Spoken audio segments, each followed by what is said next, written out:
जे तालुक्याचे आमदार आहेत आणि इथले जे व्यापारी आणि उद्योगपती आहेत ही घशात घालू पाहत आहेत. तो सिंदूर ऑपरेशनमध्ये माझा जवान सहभागी झालेला होता. त्याला आज इथं कलेक्टर ऑफिसच्या बाहेर उपोषण करण्यासाठी आपली गावाची हद्द वाचवण्यासाठी इथं बसावं लागत आहे. या गावामध्ये माझे टोटल 18 जवान या गावामध्ये शहीद झालेले आहेत. शेती माती आणि लोकांचं आरोग्य संपवायचं म्हणून MIDC शासन लादत आहे. एका माजी सैनिकाची सून आहे, शहीद कुटुंबाची सून आहे मी. आज खरोखर खंत आहे की माझा जवान आपल्या गावाची हद्द वाचवण्यासाठी, आपलं गायरान वाचवण्यासाठी आज इथं 2-2 दिवस झालं आमरण उपोषणासाठी बसलेले आहेत आणि तिथं आलेलं नाही आणि याची लवकरात लवकर दखल घ्यावी, नाहीतर त्यांच्या दालनात आम्ही सगळ्या महिला शिरून मग जे काही होईल त्याला सगळं सर्वस्वी शासन असेल, सगळ्या महिला आम्ही आत घुसणार आणि मग नंतर जे काही होईल त्याला सामोरं जायला सरकार शासन जबाबदार राहील. काय अरे जमीन आमच्या हक्काची, MIDC रद्द, MIDC रद्द.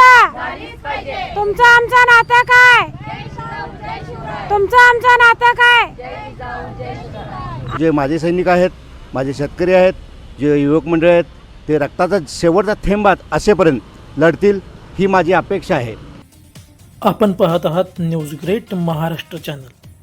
या चॅनलवर जर आपण नवीन असाल तर हे चॅनल लाईक, शेअर, सबस्क्राईब करायला विसरू नका. News great Maharashtra. नाव डॉक्टर विकास पाटील. सैनिकांचं गाव सैनिक टाकळी, ज्या गावानं देशासाठी 18 जवान शहीद दिलेले आहेत आणि ज्या गावामध्ये आज 1200 जवान आजी माजी सैनिक आज देशाच्या कानाकोपऱ्यावरती प्रत्येक तिथं युनिटमध्ये आज सैनिक तिथे कार्यरत आहेत. आजपर्यंत देशातले जेवढे युद्ध झालेले आहेत असं कुठलंही युद्ध नाही की त्या युद्धामध्ये सैनिक टाकळीचे जवान त्याच्यामध्ये सहभागी झालेले नाहीत. आज माझा भाऊ या ठिकाणी परवाच एअरफोर्समधून सेवानिवृत्त झाला. सिंदूर ऑपरेशनमध्ये ज्यानं भाग घेतलेला होता तो जवान सेवानिवृत्त झाल्यानंतर आज त्याला या संघर्षामध्ये त्याला सहभागी व्हावं लागतं. ही सगळ्यात देशाच्या समोर तर आमच्या गावाच्या समोरची सगळ्यात मोठी शोकांतिका आहे. आज आमची जी 47 हेक्टरची जमीन आहे ती जमीन आमच्या पूर्वजांनी शाबूत ठेवलेली होती.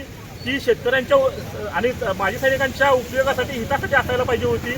ती जमीन आज MIDCच्या नावाखाली इथले जे राज्यकर्ते आहेत, आमचे जे तालुक्याचे आमदार आहेत आणि इथले जे व्यापारी आणि उद्योगपती आहेत ही घशात घालू पाहत आहेत. आणि ह्या MIDCला आमच्या सैनिक टाकळीतील माजी सैनिकांचा तीव्र असा विरोध आहे. टाकळीमध्ये आम्ही 3 दिवस उपोषणामध्ये बसलो. आम्हाला आश्वासन दिलं गेलं, परंतु बैठक न झाल्यामुळं आज आम्ही कलेक्टरच्या दारामध्ये या ठिकाणी उपोषणाला बसलेलो आहे. यामध्ये चार माजी सैनिक आणि 2 शेतकरी आणि बाकीच्या गावकऱ्यांचा सगळा पाठिंबा. आज महिला प्रचंड संख्येनं या उपोषणामध्ये सहभागी झालेले आहेत.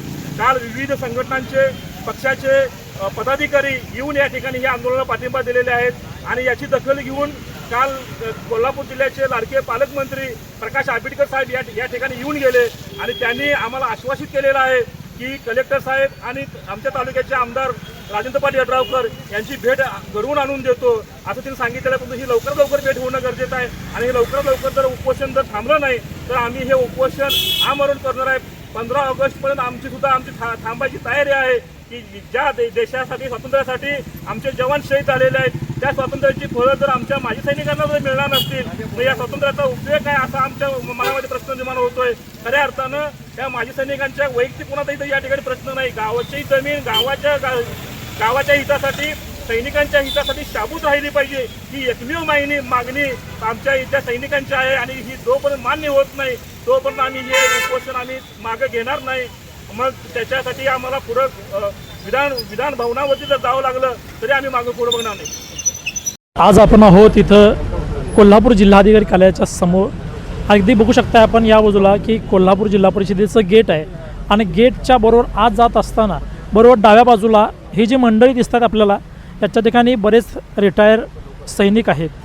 ज्या गावानं या खऱ्या अर्थानं कोल्हापूर जिल्ह्याला एक इतिहास दिला. आजी माजी मिळून 1800 जे सैनिक या गावातून घडले गेले आणि 18 सैनिक जे शहीद झाले त्या गावातल्या जो सैनिक आहे जो सीमेवरती लढतो त्याला खऱ्या अर्थानं आपल्या गावची माती जपण्यासाठी लढण्याची वेळ आली की काय अशी एक परिस्थिती इथं आपल्याला उद्भवते. सैनिक टाकळी गावचे हे सगळे ग्रामस्थ इथं अंकुश संघटनेचे दीपक पाटील इथं आहेत, त्याचबरोबर सर्व ग्रामस्थ आहेत, आजी माजी सैनिक आहेत, यात काहीजण रिटायर्ड लेफ्टनंट आहेत, असे असणारे हे कॅप्टन आहेत. तर हे सर्व मंडळीकडं माझ्या मायमाऊल्या देखील आपण बघू शकताय की त्या देखील इथं आहेत उपस्थित. फक्त आणि फक्त काय की आपल्या गावामध्ये MIDC नको, 2023 पासूनचा हा लढा, पण शासन याच्याकडं दुर्लक्ष करतं आहे. आपण त्यांच्याशी प्रतिक्रिया घेऊया, बघूयात त्यांचं नेमकं मत काय आहे.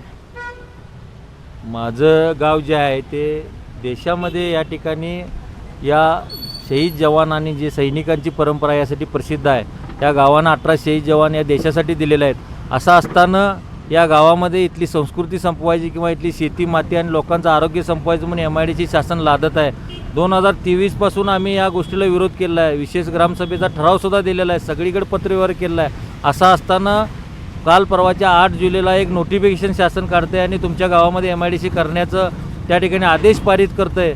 आणि प्रशासनसुद्धा इथलं 2 दिवसामध्ये लगेच त्या जमिनीचं मूल्यांकन करून MIDCला त्या ठिकाणी ती जमीन वर्ग करण्यासाठी पैसे भरा म्हणून आदेश काढतं आहे. म्हणजे आम्ही 2023 पासून त्या ठिकाणी विरोध करतो आहे. आमच्या विरोधाचं या ठिकाणी कुठल्याही पद्धतीनं त्या ठिकाणी शासनानं किंवा लोकप्रतिनिधी दखल न घेता ही प्रक्रिया दामटून आमच्यावर लादत आहेत. आम्ही गेली 2 दिवसापासून या ठिकाणी उपोषणाला बसलो आहोत. आम्ही आमच्या भावना आजपर्यंत सगळ्या कळवलेल्या आहेत. प्रशासनानं ही प्रक्रिया थांबवून आम्हाला पत्र द्यावं यासाठी आमच्या गावातील आता 3 सैनिक आणि 3 शेतकरी आम्ही उपोषणाला बसलेलो आहोत. आमरण उपोषण या ठिकाणी सुरू आहे. पण ही प्रक्रिया या ठिकाणी थांबवायचं किंवा त्यासाठी चर्चेला यायचं असं कुठलंही कालपासून यांच्याकडून घडलेलं नाही. आणि उद्या जर आज त्यांना संध्याकाळपर्यंत आम्ही देतो आहे की काय जिल्हाधिकारी या ठिकाणी उपस्थित नाहीत, बरं ठीक आहे आजचा एक दिवस जाऊ दे, पण उद्या जर त्या ठिकाणी त्यांनी आमच्या मागण्यांचा विचार करून तसं पत्र किंवा लेखी आश्वासन नाही दिलं तर आम्ही त्यांच्या दालनामध्ये आमच्या महिला ज्या गावातून भगिनी आलेल्या आहेत या सगळ्यांसह आम्ही त्या ठिकाणी घुसून आंदोलन त्या ठिकाणी करणारा असा इशारा आज देत आहे.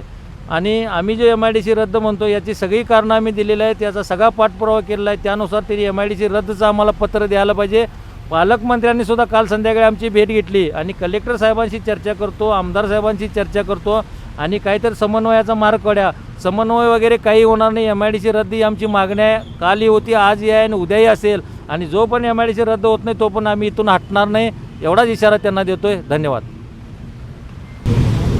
जय हिंद, जय भारत.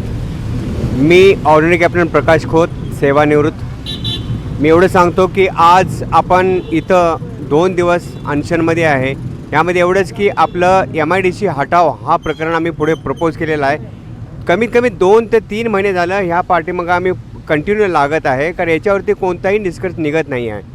ह्यात गावगणना प्लस आपलं सैनिकाचं गाव आहे. आम्ही आज थोडक्यात सांगतो की आम्ही देशाचं रक्षण करण्यासाठी बॉर्डरवरती चायना असू दे, पाकिस्तान असू दे, एक इंचसुद्धा आम्ही देऊ, कारण का आपला देश सक्षम झाला पाहिजे. आज आपण रिटायरमेंट झालो आणि रिटायरमेंटनंतरसुद्धा आज तीच परिस्थिती येते की परप्रांतीय आपल्या जागेवरती येऊन आपलं राज करतायत, उद्योगधंदा उभा करतात. कारण ॲक्च्युली तो ग्रीन झोनमध्ये शेती आहे आणि त्या शेतीचा त्या जागेचा वापर आपल्या सैनिकासाठी, आपल्या गावासाठी, पूरग्रस्तासाठी या त्यांच्या शिक्षणासाठी वापर केला पाहिजे.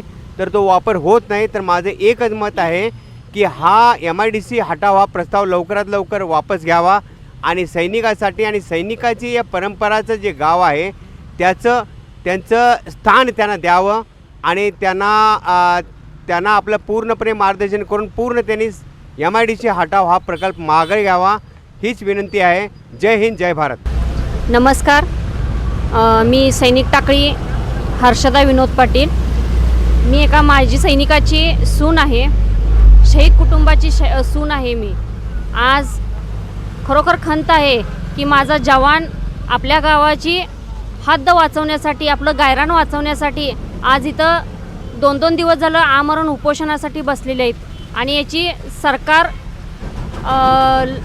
लादत आहे, त्यांचा विकास आमच्या गावावर लादत आहे. हिची खरोखर एक खंत आहे.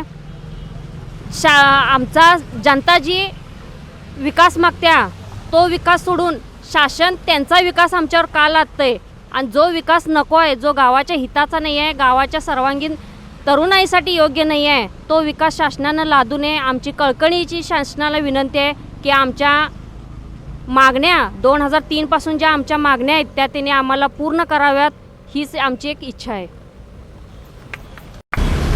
माझ्या गावचे आज माजी सैनिक इथं उपोषणासाठी बसलेले आहेत. कालपासून त्यांनी आमरण उपोषण करायला बसलेत, पण सरकार याची दाद घेत नाही आहे. याआधी पण गावात 3 दिवस उपोषणाला बसलेले आहेत ते. तिथं पण तहसीलदार किंवा दुसरं कोणी तिथं आलेलं नाही आणि याची लवकरात लवकर दखल घ्यावी, नाहीतर त्यांच्या दालनात आम्ही सगळ्या महिला शिरून मग जे काही होईल त्याला सर्वस्वी शासन असेल, सगळ्या महिला आम्ही आत घुसणार आणि मग नंतर जे काही होईल त्याला सामोरं जायला सरकार शासन जबाबदार राहील.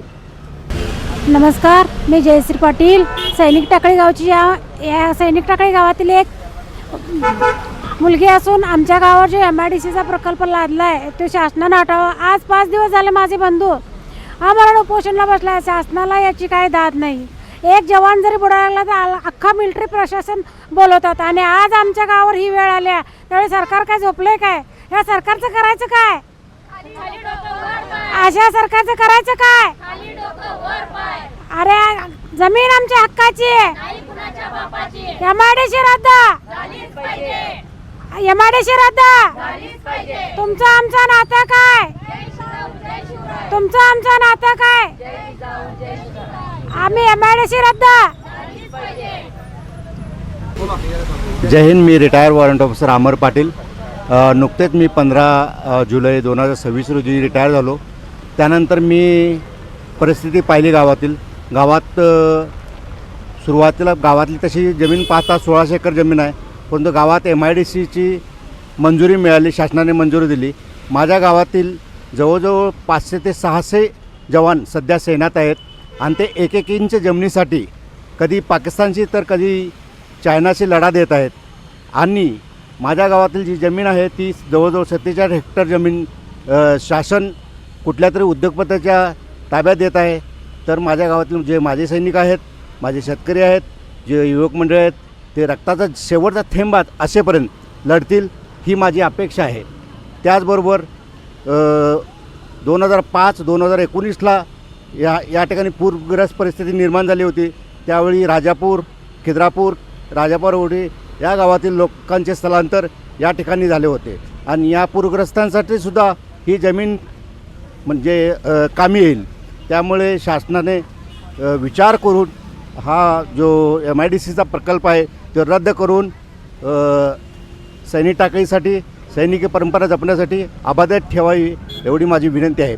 तसेच कोल्हापूर जिल्हा, सांगली जिल्हा आणि सातारा जिल्हा या 3 जिल्ह्यातील सैनिक देशसेवेसाठी म्हणजे देशात कोठेही इतके सैनिक नसतील इतके सैनिक देशसेवेसाठी आज भारत आणि म्हणजे भारतीय सीमेवरती पाकिस्तान आणि चायनाशी लढा देत आहेत. तर इथल्या सैनिकांच्या मुलांना केंद्रीय विद्यालयासाठी सुद्धा ही जमीन राखीव ठेवता येईल. त्यामुळे आमच्या सर्वांची जी माजी सैनिक आहेत त्यांची अपेक्षा आहे की या ठिकाणी केंद्रीय विद्यालय, सैनिक प्रशिक्षण केंद्र, कृषी विद्यापीठ तसेच भरतीपूर्व प्रशिक्षण केंद्र यासाठी ही जमीन अबाधित ठेवून ही MIDC कॅन्सल रद्द करावी एवढीच माझी अपेक्षा आहे. जय हिंद, जय भारत. तर आपण पाहू शकताय की 1-1 इंचसाठी झटणारा हा सैनिक आज आपल्या गावातील 1-1 इंचाच्या मातीसाठी झटू लागला आहे आणि खऱ्या अर्थानं 2023चा जो ठराव आहे तो शासन का रद्द करत नाही हा सवाल विचारत आहे. मायमाऊल्यांनी या शासनाला, प्रशासनाला आणि जिल्हाधिकाऱ्यांना अल्टिमेट दिला आहे. जर उद्या दुपारी 3 वाजेपर्यंत आपण जर दखल नाही घेतली तर जिल्हाधिकाऱ्यांच्या दालनामध्ये या मायमाऊल्या घुसणार आहेत. मग जे काही होईल त्याला जबाबदार हे शासन, प्रशासन असेल. न्यूज ग्रेट महाराष्ट्रासाठी नामदेव गुरव यांच्यासोबत स्वप्नील गोरंबेकर, कोल्हापूर.